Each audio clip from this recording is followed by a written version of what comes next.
할렐루야. 오늘 수요 예배 오신 여러분들을 모두 주님의 이름으로 환영하고 축복합니다. 오늘도 함께 우리가 힘차게 하나님을 예배하고 또 주님을 찬양할 수 있길 바랍니다. 예수님의 이름은 세상의 소망이고 천국의 기쁨입니다. 그 예수님을 우리가 함께 이 시간 찬양하시겠습니다. 박수 치면서 슬픈 마음 있는 사람 예수 이름 믿으면 영원토록 변함없는 기쁜 마음 얻으리. 예수의 이름은 세상의 소망이요 예수의 이름은 전국의 기쁨일세. 거룩하신 주의 이름 너의 방패 삼아라. 환난 시험 당할 때에 주께 기도드려라. 예수의 이름은 세상의 소망이요 예수의 이름은 전국의 기쁨일세. 존귀하신 주의 이름 우리 기쁨 되도다. 아멘. 주의 품에 안길 때에 기뻐 찬송 부르리. 예수의 이름은 세상의 소망이요 예수의 이름은 우리 믿음으로 전국의 기쁨일세. 우리 갈 길 다간 후에 보좌 앞에 나아가 왕의 왕께 경배하며 멸류관을 드리리. 예수의 이름은 세상의 소망이요 예수의 이름은 전국의 기쁨일. 예수의 이름은 세상의 소망이요 예수의 이름은 전국의 기쁨일세. 우리 하나님께 감사와 영광의 박수를 올려드리시겠습니다. 아멘. 할렐루야. 우리가 모든 상황 속에서 함께 우리가 있는 그곳 가운데서 하나님을 예배하기 원합니다. 모든 상황 속에서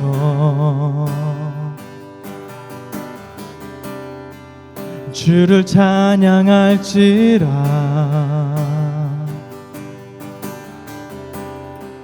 주는 너의 큰 상급 큰 도움이시라.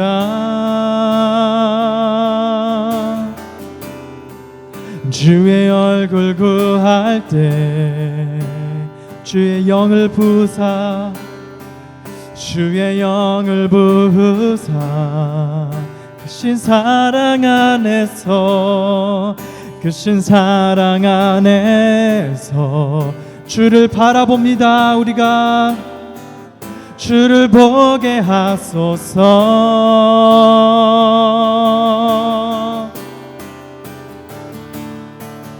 내 영혼이 확정되어 싸우니 눈에 눈들어 주를 바라봅니다.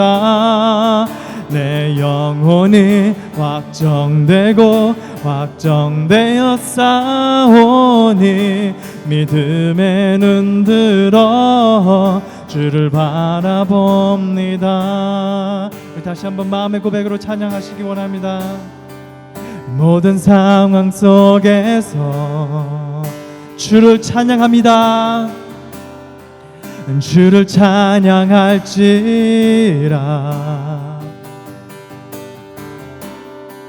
주는 너의 큰 상급 큰 도움이시라. 주의 얼굴 구할 때 주의 영을 부으사 크신 사랑 안에서 주를 보게 하소서 주를 보게 하소서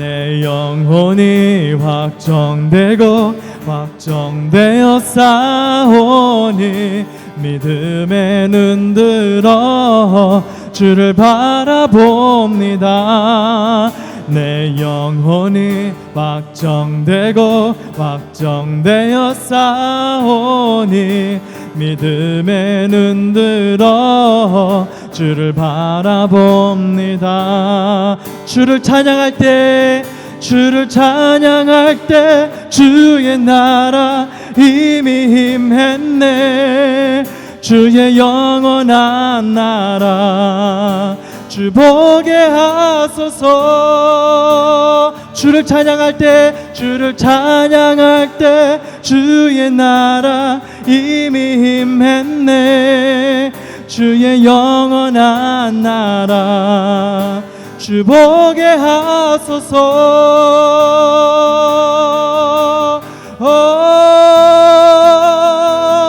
내 영혼이 확정되고 확정되어 싸우니 믿음에 눈 들어 주를 바라봅니다 내 영혼이 확정되고 확정되어 싸우니 믿음에 눈 들어 주를 바라봅니다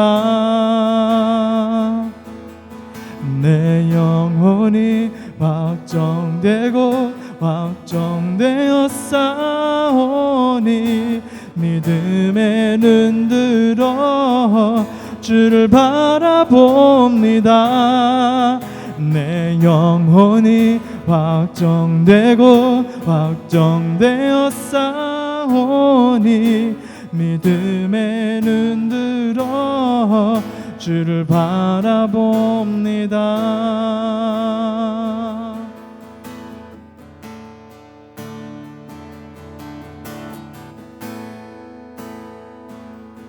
아무도 예배하지 않는 그곳에서 주를 예배하리라 아무도 찬양하지 않는 그곳에서 주를 찬양하리라 누구도 헌신하지 않는 그곳에서 주께 헌신하리라 누구도 증거하지 않는 그곳에서 나 주를 증거하리라 내가 밟는 모든 땅 주를 예배하게 하소서 주의 보혈로 덮어지게 하소서 내가 선이고 주의 거룩한 곳 되게 하소서 주의 향기로 물들이소서 다시 한번 고백하시겠습니다 아무도 예배하지 않는 그곳에서 주를 예배하리라 아무도 찬양하지 않는 그곳에서 주를 찬양하리라 누구도 헌신하지 않는 그곳에서 주께 헌신하리라. 누구도 증거하지 않는 그곳에서 주를 증거하리라. 우리 믿음의 고백으로 나아가시겠습니다. 내가 밟는 모든 땅 주를 예배하게 하소서. 주의 보혈로 덮어지게 하소서. 내가 선이고 주의 거룩한 곳 예배하소서. 주의 향기로 물들이소서. 내가 밟는 모든 땅 주를 예배하게 하소서. 주의 보혈로 덮어지게 하소서. 내가 선이고 주의 거룩한 곳 되게 하소서. 주의 향기로 물들이소서. 내가 밟는 모든 땅 주를 예배하게 하소서. 주의 보혈로 덮어지게 하소서. 내가 선이고 주의 거룩한 곳 되게 하소서. 주의 향기로 물들이소서.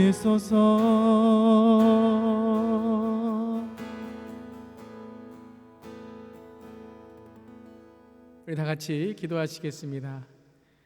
오늘도 우리의 삶이 예배가 되길 원합니다. 오늘 수요일 저녁에 예배자의 마음으로 또 예배자의 삶으로 또 은혜를 구하는 마음으로 주 앞에 나옵니다.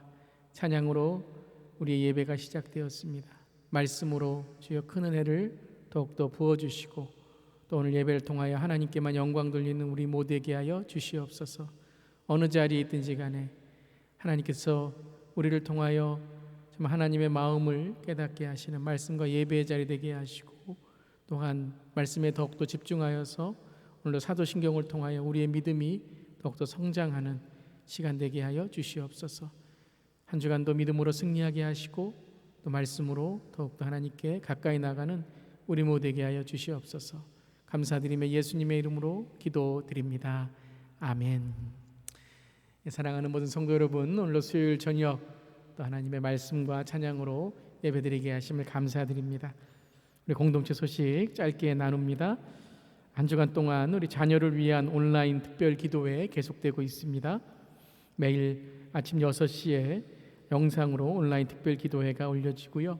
한 영으로 이렇게 함께 기도하는 시간, 또 말씀도 영어로 이렇게 함께 나누고 있습니다. 우리 자녀들과 함께 또 기도하는 시간 되시기를 바랍니다. 이번 주일은 진급주일입니다. 주일학교 또 중고등부 모든 학생들 한 학년씩 진급하게 됩니다. 축하해 주시고 특별히 졸업하여서 진급하는 우리 자녀들을 위해서도 여러분 많이 기도해 주시기를 바랍니다.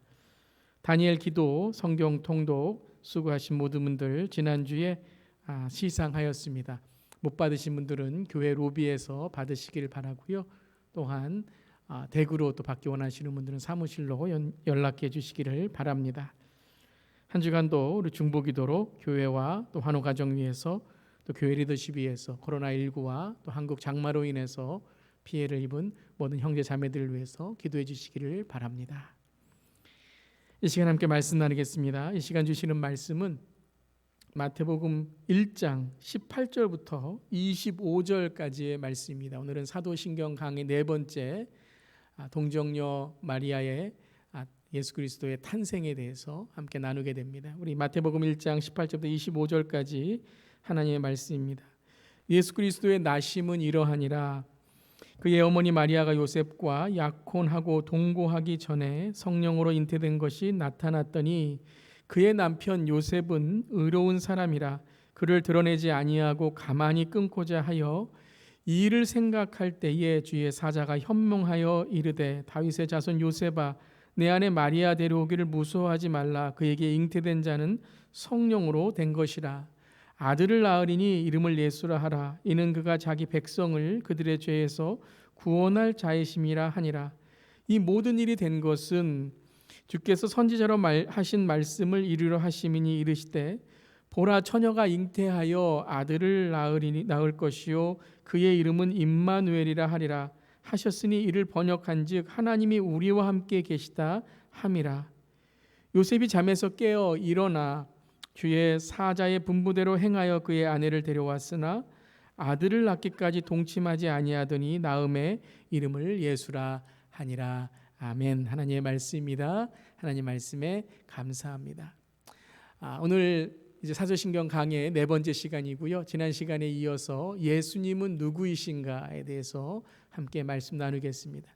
지난 시간에 우리가 나눈 말씀은 외아들 주 예수 그리스도를 믿습니다라는 것이죠.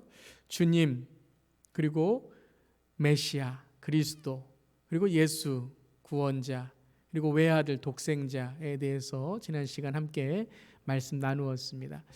지난 시간에 말씀을 듣지 못하신 분들이나 다시 한번 주 예수 그리스도를 고백하는 그 독생자 예수를 믿는 신앙이 무엇인지를 다시 한번 듣기 원하시는 분들은 지난주에 나누었던 말씀을 또 들으시기를 바랍니다. 이어지기 때문에요. 여러분들이 지난 시간에 또 그 첫 번째 시간부터 말씀을 계속 이렇게 좀 듣고 사도신경 전체를 보시는 것이 참 좋을 것 같습니다. 오늘은 주 예수 그리스도를 믿사오니라는 제목 중에서 그는 성령으로 동정녀 마리아에게서 나시고라는 이 부분을 함께 말씀 속에서 나누도록 하겠습니다. 오늘 마태복음 1장 18절은 이렇게 시작을 하죠. 예수 그리스도의 나심은 이러하니라. 그의 어머니 마리아가 요셉과 약혼하고 동거하기 전에 성령으로 잉태된 것이 나타났더니라고 오늘 나오고 있습니다. 성령으로 잉태된 것을 이제 예수님이 나심의 첫 번째의 기록으로 기록하고 있습니다. 마태복음도 그렇고요, 누가복음도 그렇고 예수님의 나심을 성령으로 잉태되었다라고 기록하고 있습니다. 여러분, 과연 성령으로 잉태되었다라는 말씀이 어떤 의미입니까? 여러분 믿으실 수 있습니까? 성령으로 잉태되었다. 남자와 여자가 만나서 아이가 낳는 것이죠. 그래서 남자와 여자가 결혼하여 아이를 낳을 때 이것을 잉태하였다. 이 여자의 몸에서 잉태하였다. 근데 이 여인 혼자서 아이를 낳을 수는 없는 거죠. 남자가 있어야 되고, 그리고 남자로부터 있는 그런 여자와 함께 아이를 낳을 수 있는 그러한 이제 아이를 낳는 과정을 겪게 되는 것이죠. 근데 성령으로 잉태되었다라는 말은 남자와 여자가 함께 만나서 낳은 것이 아니라 성령이 마리아의 그 자궁 속에, 마리아의 그 삶 속에 마리아에게 생명을 불어넣으셨다. 그것이 바로 잉태, 성령으로 잉태되었다라는 것이죠.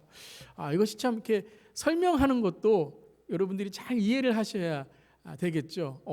남자 여자가 만나서 아이를 낳는 것이 정상적인 것인데 성령으로 잉태되었다? 이 신화와 같은 말씀, 그냥 꾸며낸 말씀처럼 생각한다면 예수님의 첫 번째의 고백, 주 예수 그리스도를 믿는 그 우리의 삶의 실제적인 믿음의 첫 번째 걸림돌이 되는 것이죠. 그래서 이것을 믿지 못했던 것입니다.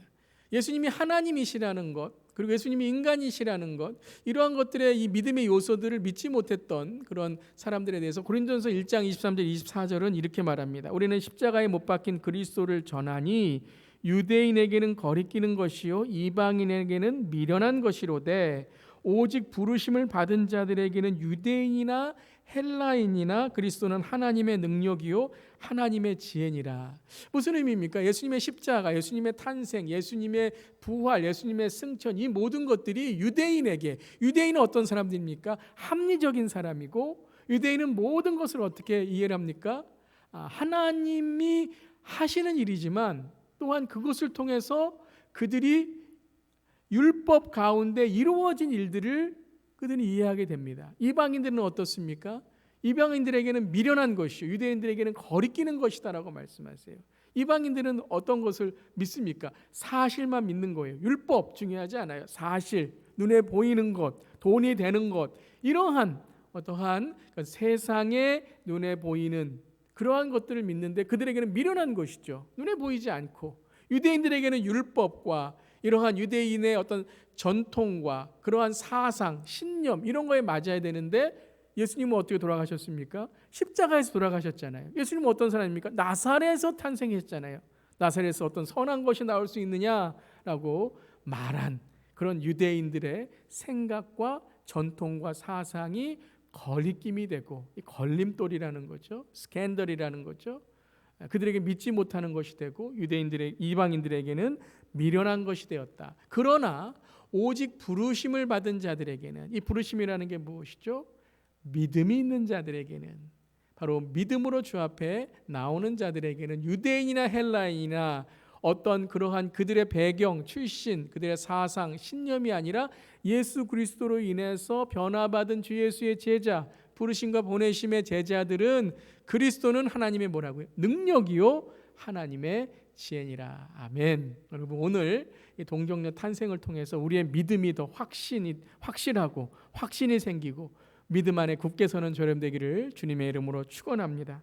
그렇다면 이 동정녀 탄생은 어떤 의미가 있는가? 단지 어떤 신화처럼 그래 이 남자 없이 여자의 몸에서 아이가 태어났지, 와 그는 위대한 사람이네, 그런 의미만으로 우리가 이해하는 것이 아니라 이것이 어떤 신학적인 의미, 또 믿음의 신앙적인 의미가 있는지 오늘 함께 나누도록 하겠습니다.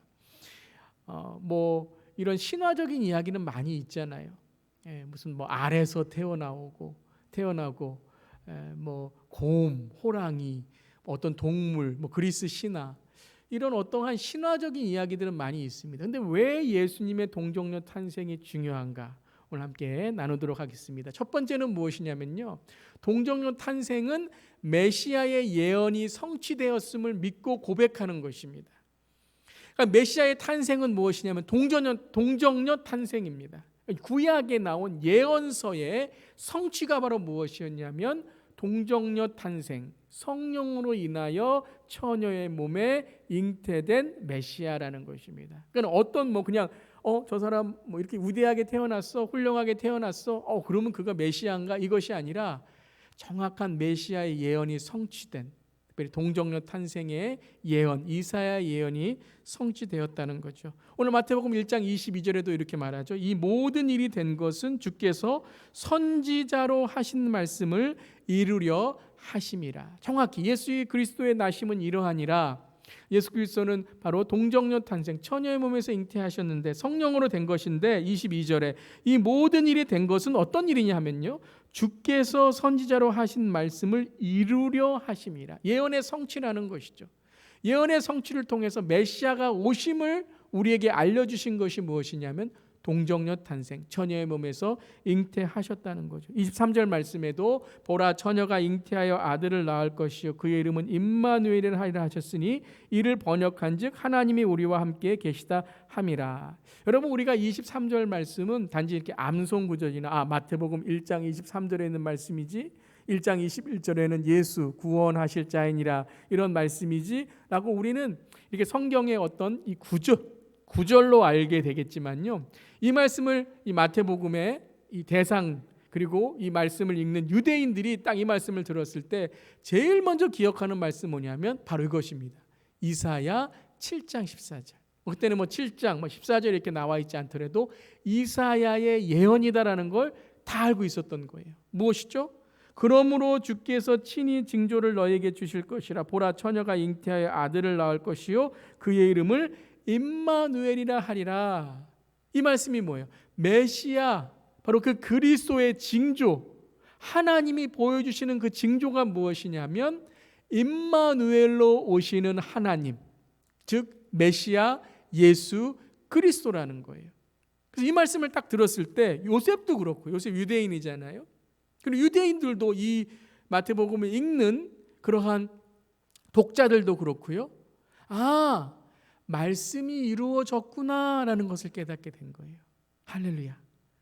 예수 그리스도는 바로 예언의 성취자이신 메시아라는 것입니다. 그래서 우리가 동정녀 탄생을 믿습니다라는 것은 단지 우리의 입술로만, 생각으로만의 동의가 아니라 나는 구약에 있는 이 예언의 성취가 바로 예수 그리스도이심을 믿습니다. 동정녀 탄생을 통하여 이 메시아의 예언이 성취되었습니다 라는 것을 고백한다라는 거예요. 사랑하는 성도 여러분, 여러분은 성경을 믿으십니까? 사랑하는 성도 여러분, 여러분은 예수 그리스도가 이 땅에 처녀의 몸에서 잉태하여 바로 메시아로 오심을 믿으십니까? 아멘. 그 믿음을 통해서 우리가 사도신경을 고백할 수 있는 저 여러분 되기를 바랍니다. 그래서 첫 번째는 바로 메시아의 예언, 메시아로 오신, 우리의 왕으로 오신, 우리의 구원자로 오신 예수님을 고백하는 것이 바로 동정녀 탄생이라는 것입니다. 그래서 여러분이 내가 동정녀 탄생을 믿습니다, 그 구절을 이제 함께 고백할 때에 나는 모든 성경이 바로 예수 그리스도의 예언의 성취로 이루어짐을, 예수님은 율법의 완성임을 내가 믿습니다 라고 고백하는 저 여러분 되기를 바랍니다. 두 번째 의미는 이것입니다. 예수님은 죄가 없으신 분이심을 고백하는 것입니다. 이 너무 중요합니다. 첫 번째 메시아 예언의 성취도 중요하겠지만요, 이 두 번째는 예수님이 어떻게 구원자가 되실 수 있는가는 아주 중요한 신학적인 또 신앙적인 신앙의 고백이라는 거예요. 그래서 예수님의 동정녀 탄생은 신화가 아니고 요즘에 우리가 유행처럼 말하는 실화라는 거예요. 실화. 이거 실화야? 실화라는 거예요. 역사적인 사건이라는 거예요. 왜요? 그가 십자가에서 우리의 죄를 담당하시고 구속하시고 죽으셨다는 바로 그 자체가 동정녀 탄생이 진짜이고 사실이라는 것을 증명하고 있다는 것이죠. 오늘 1장 21절에 이렇게 시작을 하죠. 아들을 낳으리니 이름을 예수라 하라. 이는 그가 자기 백성을 그들의 죄에서 구원할 자이심이라 하니라. 그래서 18절부터 25절까지 우리가 읽었는데 이게 그냥 여러분 짜집기처럼 이렇게 이 구절 좋으니까 집어넣자, 예수는 무슨 의미니까 집어넣자, 그러니까 입만을 좀 집어넣어야지, 이렇게 된 것이 아니고요. 성경은 제가 계속 강조드리지만요, 전체를 읽으셔야 돼요. 한 섹션을 읽으시더라도 마태복음 1장의 전체, 21절 읽으시더라도 18절부터 25절까지의 내용을 전체 종합해서 읽으실 수 있어야 됩니다. 그렇다면 21절에 그 아들의 이름을 임마누엘, 그 아들의 이름을 예수라 하라. 이는 그가 자기 백성 그들의 죄에서 구원할 자이심이라. 이 뜻은 뭐냐면요, 그는 죄가 없으시다는 거예요. 여러분, 죄에서 죄를 구원할 수 있는 사람은 죄를 짓지 않아야 돼요. 내가 죄가 있는데 어떻게 다른 사람을 구원할 수 있겠습니까? 내가 똑같은 죄를 짓고 있으면 내 죄부터 해결을 해야지 다른 사람의 죄를 해결하지 못하죠. 하지만 동정녀, 처녀의 몸에서 성령으로 잉태하였다는 것은 예수님은 인류의 죄, 아담의 죄, 원죄의 영향을 받지 않으시는 분이라는 거예요. 곧 하나님이시다. 그분은 죄가 없으신 분이시다라는 것을 우리에게 증명한다는 거예요. 그러니까 여러분, 동정녀 탄생을 내가 믿습니다라고 하는 것은 너무 중요한 우리의 고백인데요. 그 고백은 뭐냐면 예수님이 내 죄를 담당하시고 나의 죄를 대속하실 수 있는 죄가 없으신 분입니다라는 고백이라는 거예요. 너무 중요하죠. 네, 단순히 그냥 과학적으로 이게 돼? 이게 진짜 되는 거야? 여러분, 하나님이신데요, 과학으로만 하나님이 제한되어 계시겠습니까? 아니죠. 여러분, 과학도 하나님이 주신 것입니다. 과학도, 모든 세상의 원칙도, 모든 우리가 하고 있는 일들은 하나님께서 주관하시는 거예요. 그런데 그것을 과학적으로만 해석할 수 없는 부분들이 있죠. 그것은 어떻게 봐야 됩니까? 그렇죠. 차원이 다른, 지금 과학으로 설명할 수 있는 차원이 아니라 과학으로 설명할 수 없는 차원들이 얼마나 많이 있습니까? 여러분, 의학적으로 해결할 수 없는 병들이 얼마나 많이 있습니까? 뭐죠? 코로나19요. 이제 백신이 발견되겠지만 지금은 백신이 없어요. 그렇기 때문에 우리가 이렇게 조심하고 또 우리가 이렇게 또 이 코로나 바이러스로 인해서 어려움을 당하고 있는 거예요. 인간은 이렇게 연약한 겁니다.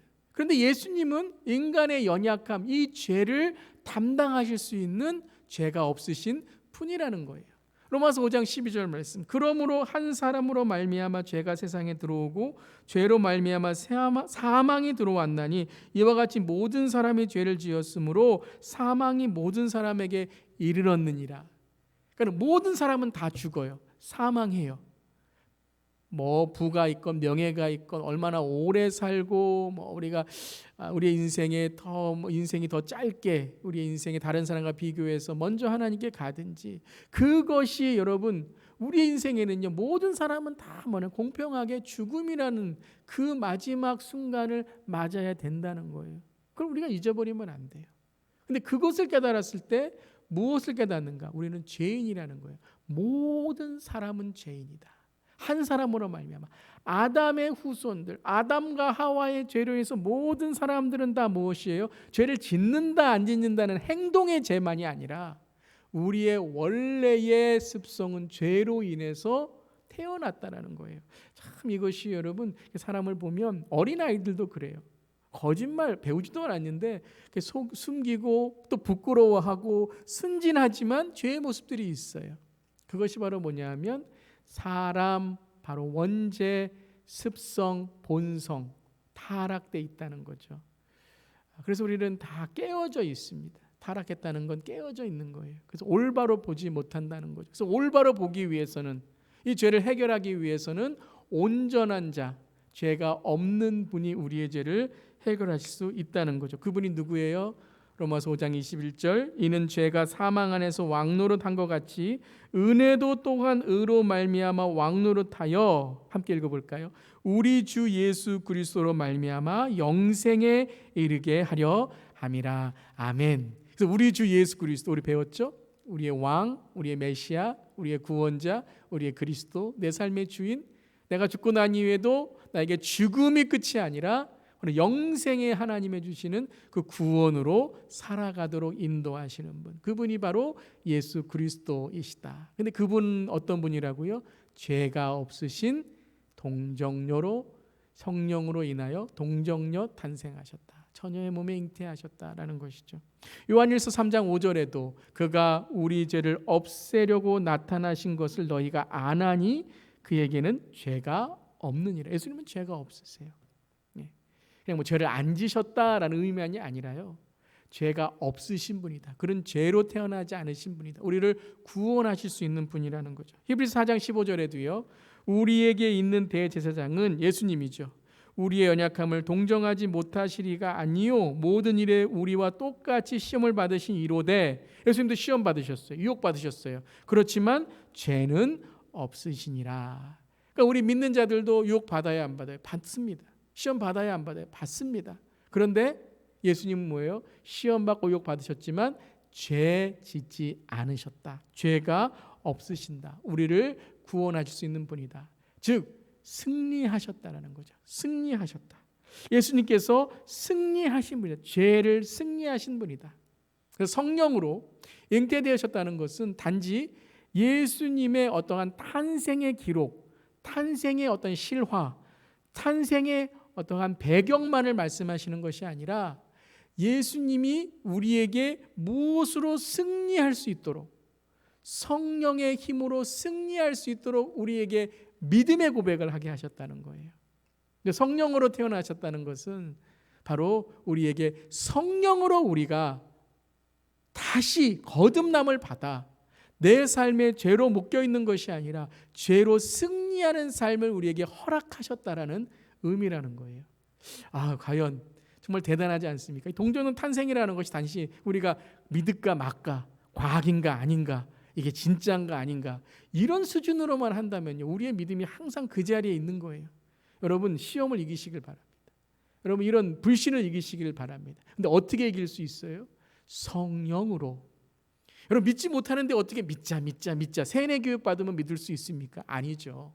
성령에 의지하는 거예요. 성령에 의지한다는 건 뭐예요? 내 생각과 내 뜻과 내 해석과 내 어떠한 것을 내려놓고 성령의 진짜 진리를 구하는 것입니다. 성령님은 어떤 분이세요? 진리의 영이시고 보혜사, 우리를 도와주시는 분이죠. 우리의 한계, 우리의 연약함을 아시고 우리에게 진리를 깨닫게 하셔서 진리 안에 자유케 하시는 분이라는 거예요. 여러분 성령을 믿으십니까? 아멘. 성령으로 탄생하신 예수 그리스도를 믿으십니까? 아멘. 그럼 우리에게도 지금 그 성령님께서, 예수님의 영이신 성령께서 함께 하셔서 내 삶의 매일매일의 삶에서 믿음으로 고백하고 승리하게 하시는 줄을 믿습니다. 아멘. 다시 한번요. 아멘. 아멘. 그래서 오늘 1장 19절을 보면 이 성령으로 인해서 내 삶에 승리한 한 사람이 나오는 거예요. 왜 요셉이 여기서 나오는가? 왜 마리아가 여기서 나오는가? 그들은 성령으로 인해서 승리한 사람들이라는 거예요. 괜히 그냥 이렇게 가다 보니까 마리아 성령으로 한번 태어나 볼까? 하나님이 이렇게 하신 게 아니에요. 보신 거예요. 내가 어느 가정에, 어느 사람의, 어느 여인의 몸에서 예수님을 탄생하게 하면 그가 성령에 의지할 수 있을까? 그러니까 평소의 삶을 보셨던 거겠죠. 그러고서 과연 믿음으로, 말씀으로 거듭날 수 있는 사람의 하나님의 뜻을 알려주신 거죠. 그 사람이 누구냐면 1장에 요셉이라는 사람입니다. 이렇게 시작해요. 그의 남편 요셉은 의로운 사람이라. 이게 그릇이라는 거죠. 이 의로움이라는 것은 예수님이 의롭게 해주셨다는 의미랑은 좀 다르겠죠. 왜요? 의로운 사람인데 그를 드러내지 아니하고 가만히 끊고자 하여. 이 의는 무엇이죠? 네, 착한 성품을 의미하는 거예요. 그래서 하나님께서는요, 우리의 성품, 우리의 기질, 우리의 성격을 사용하십니다. 그래서 그 성격과 기질과 우리의 성품을 하나님께 내어놓을 때에 바로 하나님께서 우리에게 거룩한 뜻을 드러내시는 거죠. 그래서 그의 남편 요셉은 의로운 사람인데 이 의를 통해서 뭘 하려고 했죠? 가만히 끊으려고 했습니다. 그렇죠. 이때에 처녀가 아이를 가지면 그 처녀는 어떻게 됩니까? 죽는 거예요. 그 처녀는 돌에 맞아서 죽어야 돼요. 레위기에 나온 것처럼. 그러면 이 요셉이 얼마나 마음이 아프겠습니까? 하지만 그는 무엇을 생각했습니까?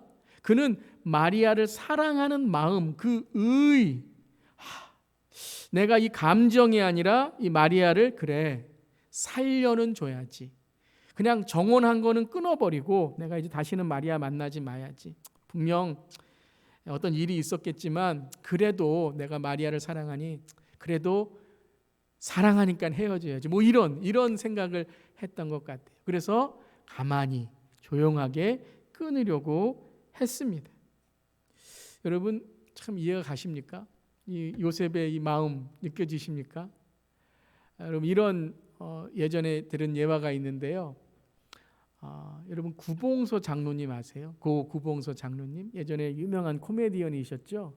이 구봉서 장로님께서 예전에 청년 때에 이 성경 공부를 했던 그런 이야기를 이렇게 한번 간증으로 나누신 걸 제가 들었는데요.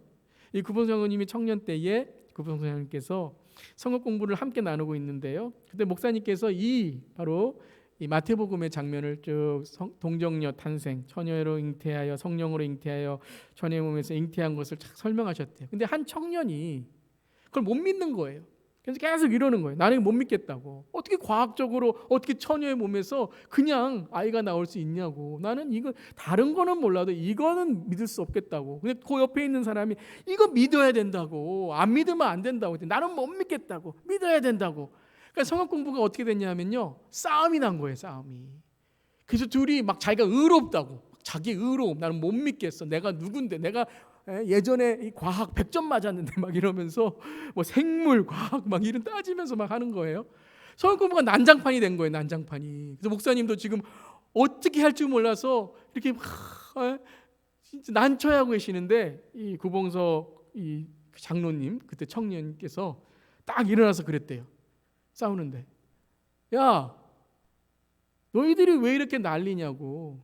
서방 요셉은 지금 가만히 있는데 너희가 뭔데 마리아한테 뭐라 그래.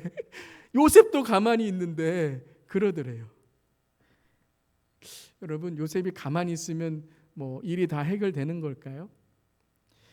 요셉이 가만히 있었지만 그는 끊으려고 했습니다.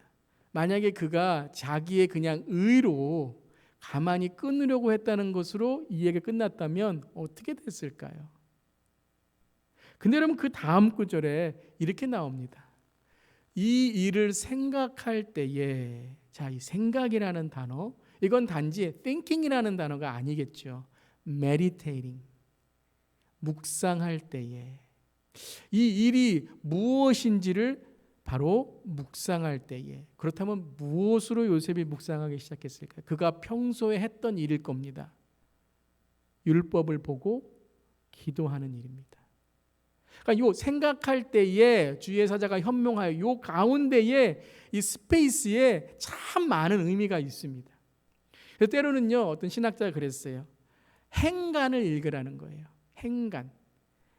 어떤 그 구절과 구절 가운데 있는 단어와 단어 가운데 있는 이 스페이스나 어떤 이 그러므로 그러나 이러한 단어들 행간을 읽으라. 여러분 때로는 성경을 읽을 때 묵상에 이 행간을 읽고 스페이스를 읽고 하나님이 들어오실 자리를 마련할 때에 참 많은 하나님의 묵상 깨달음이 있게 됩니다. 저는 성경을 읽으면서 그러한 부분들이 많이 있어요. 하나님 이 부분이 정말 어떤 의미가 있습니까? 근데 오늘 보면 생각을 할 때에 묵상을 할 때에 뭘 했을까요? 율법을 보고 기억하고 그리고 기도하고 무슨 뜻인가? 그때에 주의 사자가 현몽하여 꿈에서까지 나타나죠. 이르되 다윗의 자손 요셉아, 다윗의 자손 요셉아, 내 아내 마리아 데려오기를 무서워하지 말라. 그에게 잉태된 자는 성령으로 된 것이라. 그리고 그 다음에 뭐죠? 그의 이름을 예수라 하라. 그가 죄에서 구원할 자임이라. 그의 이름은 이사야에 나온 선지자들이 이른 그 예언이 성취된 것이라. 보라 처녀가 잉태의 아들 낳을 것이니 그 이름을 임마누엘이라 할 것이라. 그 이야기를 쭉 꿈으로부터 듣고 생각할 때에 이사야의 말씀, 기도를 통한 성령의 깨달음, 이 모든 것들이 뭐예요? 그에게 이제 의로운 자로 끊는 것이 아니라 하나님의 뜻을 받아들이는 성령의 사람이 되었다는 것입니다. 바로 이 오늘 그림이 1장 18절부터 25절까지의 이야기죠. 그래서 24절에 요셉이 잠에서 깨어 일어나 주의 사자의 분부대로 행하여 그의 아내를 데려왔으나, 그러니까 그의 생각, 그의 꿈이 바로 무엇이었어요? 하나님의 음성이었다는 거예요. 여러분 평소에 말씀 안 읽고 평소에 기도 안 하고 평소에 교회 예배 안 드리는 사람이 꿈에서 이런 일이 일어나면 뭐라 그럴까요? 야, 개꿈이네. 내가 마음이 싱숭생숭하더니 이런 꿈까지 꿔? 아이고 말이야. 그랬을 거예요. 그런데 그의 일상 속에서 하나님의 음성이 함께 하시니, 여러분 이것이 성령의 사람입니다. 일주일에 한 번 예배 나와서 할렐루야, 이것도 중요하겠지만 중요한 건 매일매일 말씀 속에서 매일매일 나의 입술과 행동과 나의 생각과 모든 것 속에서 어디까지요?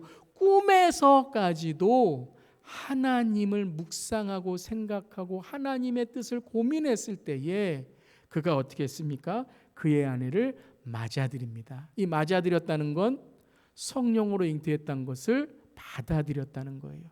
곧 믿음이 생기기 시작했다는 거죠. 의심이 사라지진 않았을 겁니다. 의심이 있을지도 모르지만 의심보다 더 큰 신뢰와 믿음, 하나님의 뜻에 순종하게 되었다는 것이죠. 그것이 바로 성령 안에 승리하는 삶입니다. 사랑하는 성도 여러분, 사도신경을 고백하실 때에 이 성령의 하나님의 능력이 저 여러분에 함께하기를 주님의 이름으로 축원합니다. 단지 입술로만 외우는 사도신경이 아니라 성령으로 잉태된 예수 그리스도를 믿습니다라고 고백할 때에 성령이 나와 함께 하심을 믿고 성령이 오늘도 우리와 함께 하심으로 승리하는 내 삶의 죄를 이기고 불신을 이기고 성령의 힘으로 오늘 승리하는 삶을 고백하는 저렴 되기를 주님의 이름으로 축원합니다.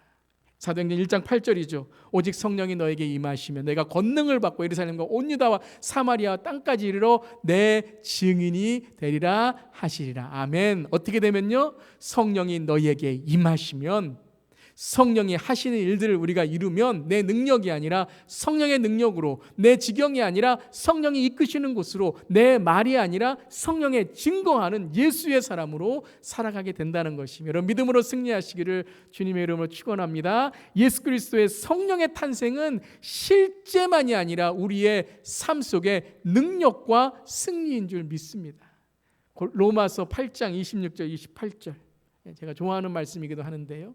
함께 한번 읽어보겠습니다. 시작.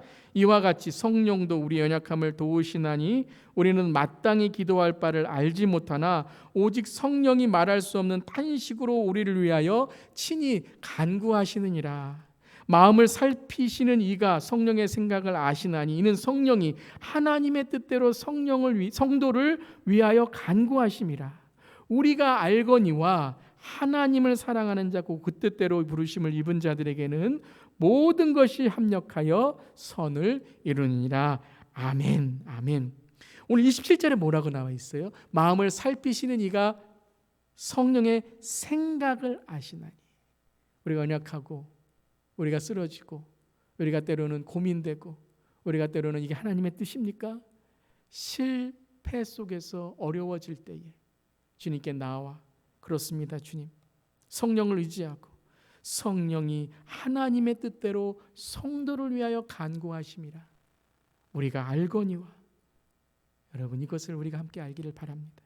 하나님을 사랑하는 자, 그 뜻대로 부르심을 입은 자들에게는 모든 것이 합력하여 선을 이루느니라. 이 합력이라는 단어는요, 협력하고는 다른 겁니다. 우리가 협력해서 하나님의 선을 이루자, 그런 것도 좋은 거지만 이 로마서 8장 28절에 이 말씀 뭐냐면 하나님이 according to his purpose God works for good. 하나님께서 하나님의 일을 이루시는데 어떤 사람들을 통해서요? 그렇죠, 저와 여러분과 같이 성령을 통해서 때로는 연약하고 부족하고 나약하고 때로는 쓰러질지라도 그 성령으로 함께 하신 그 사람들, 요셉과 마리아와 같은 사람들, 연약한 제자들, 바울, 사도 요한, 하나님의 부르심을 통해서 하나님의 능력을 주신 사람들을 통해서 하나님은 역사하시고 이루신다는 것입니다. 마지막입니다. 성령으로 승리합시다.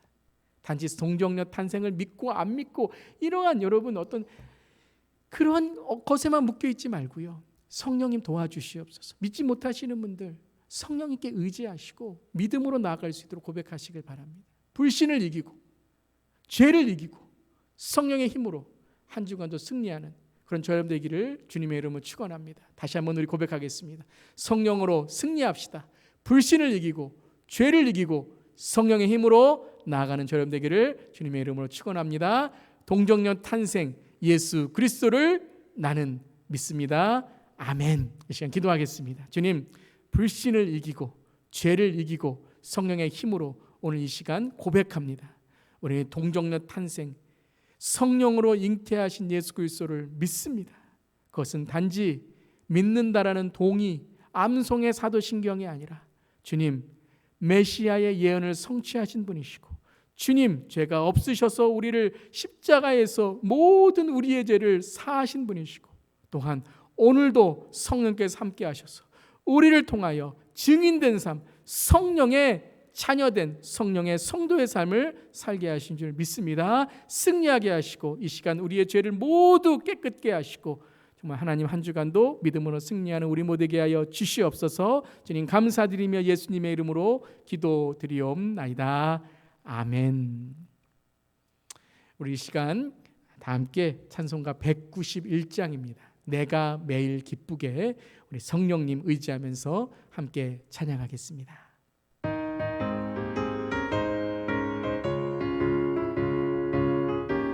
우리 힘차게 찬양합니다. 내가 매일 기쁘게, 내가 매일 기쁘게 순례의 일행함은 주의 팔이 나를 안보하니요. 내가 주의 금복을 받는 참된 비결은 주의 영이 함께함이라. 성령이 계시네, 할렐루야 함께하시네. 좁은 길을 걸으며 밤낮 기뻐하는 것 주의 영이 함께함이라.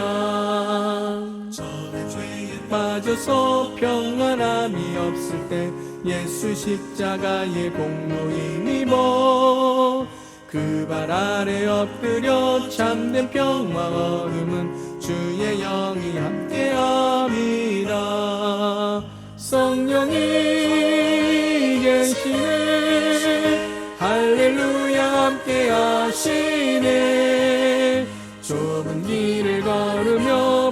기뻐하는 것 주의 영이 함께함이라.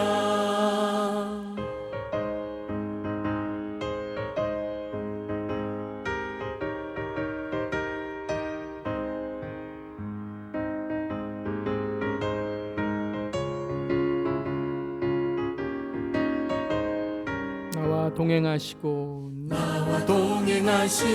모든 염려하시니 나는 숲의 새와 같이 기쁘다. 내가 기쁜 마음으로 주의 뜻을 행함은 주의 영이 함께함이라. 성령이 계시네 할렐루야 함께하시네. 좁은 길을 걸으며 밤낮 기뻐하는 것 주의 영이 함께함이라. 모든 욕망과 나의 모든 정욕은 십자가에 이미 못을 박았네. 어두운 밤이 지나고 무거운 짐 벗으니 주의 영이 함께함이라. 성령이 계시네 할렐루야 함께하시네. 좁은 길을 걸으며 밤낮 기뻐하는 것 주의 영이 함께함이라. 아멘. 우리 다 함께 주기도문 하심으로 오늘 수요예배 마치겠습니다.